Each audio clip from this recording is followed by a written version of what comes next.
We're in the woods today with the AR-15 223 Remington, also handles the 5.56 millimeter NATO. This is a Rock River Arms upper, 16-inch barrel, Bushmaster lower receiver, and is topped off with the EOTech Model 516. When I did a review of the EOTech, I had a sight-in session at 50 yards that should have me zeroed at 200. Today we're going to find out if I'm in the zone at 200 yards.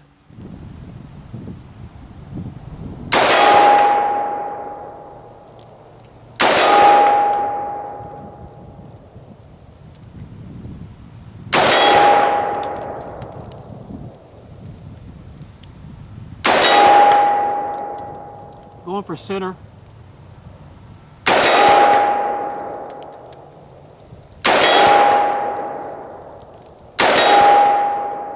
I may go for a headshot. I don't have any magnification on this. Headshot attempt.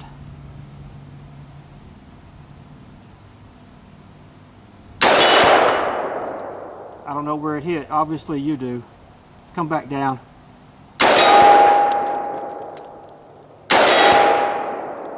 Alright, I'm clear. Let's go take a look at it. Should have reversed the contrast on this. I think it would have been easier for you to see the hits. I really couldn't tell where they were hitting. But we got one coming in right here.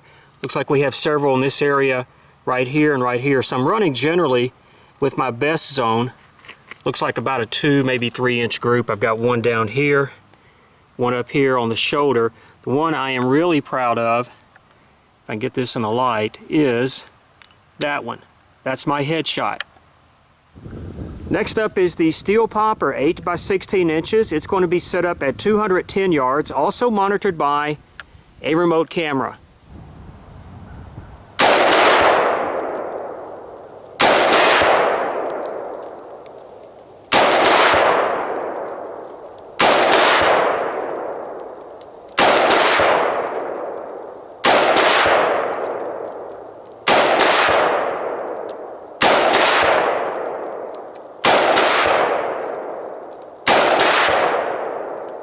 And I'm clear. Let's take a look.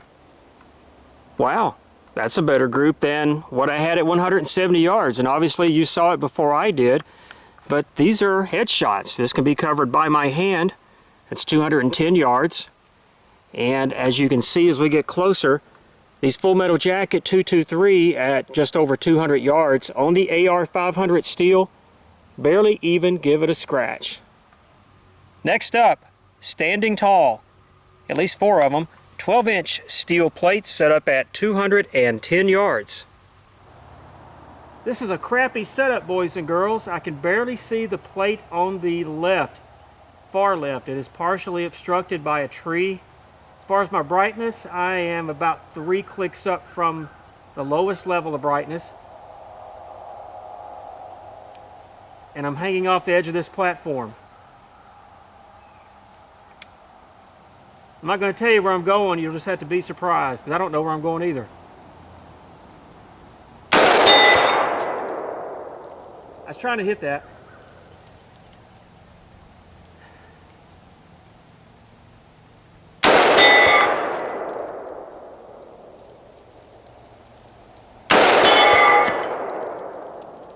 I think this next one's the one on the ground, if I'm not mistaken. Did it fall? I can't tell. Okay, last one's the toughest. I'm going to have to shade the right side of it. Shoot.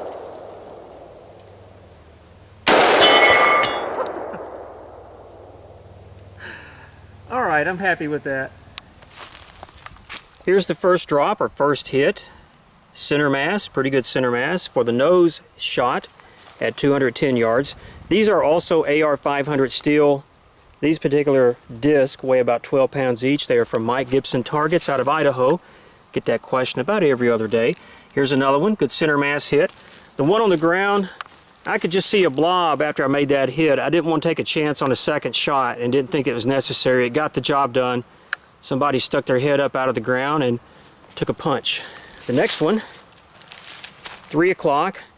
On these plates, it does a pretty good spin and drops them with this velocity bullet. And finally, last but not least, a problem child. When I was setting up the targets up here on the hillside, I thought I could see the target stand or see this target from the stand, but there's a lot of trees between here and there. And when I got set up, I said, oh crap. I could really see maybe from here over 3 inches at the most, which is not a lot with no magnification at that distance. So had a miss, but the hit is exactly where I was aiming, exactly where this needed to go to make the drop. So if you think that the AR system or platform with a 16-inch barrel and a sight system such as this does not have accuracy potential, you might want to take another look at it. This is just out of the box, 55 grain, 223 full metal jacket, and today I felt really good about my setup. Thanks for watching.